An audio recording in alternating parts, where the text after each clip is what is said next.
Genting highland ঘোরা শেষে এখন আমরা যাচ্ছি বাতুকেপে। আরো অনেক জায়গায় যাওয়ার কথা ছিল, বাট এত বেশি ট্রাফিক আর আমাদের টাইম এত কম ছিল যে আমরা অন্য কোথাও যেতেই পারিনি।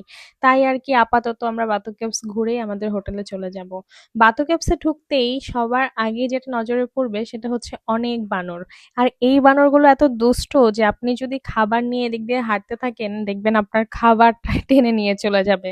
ওরা সবার কাছ থেকে এরকম করছিল। তাছাড়াও ওদেরকে খাওয়ানোর জন্য এই সাইডে কিছু কলা বা ফল ফ্রুটস হচ্ছে কিছু দোকানদার সেল করছিল। অনেকে এসে ওদেরকে খাওয়াচ্ছিল।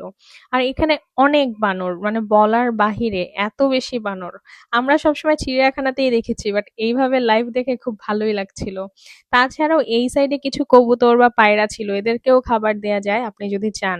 আমার ফুল ভিডিওতে না আমি আপনাদেরকে ডিটেলস বলেছি জায়গাটা আসলে কেমন, বাট টু বি অনেস্ট জায়গাটা আমার কাছে খুবই ভালো লেগেছে। স্পেশালি যারা হিন্দু ধর্মের আছেন তাদের কাছে এই জায়গাটা খুব স্পেশাল হবে। এই তো আমি তো ওখান থেকে শেষ করে চলে আসলাম, এসে একটু রিল্যাক্স টাইমের জন্য, কারণ সারাদিন খুবই হ্যাকটিক গিয়েছে।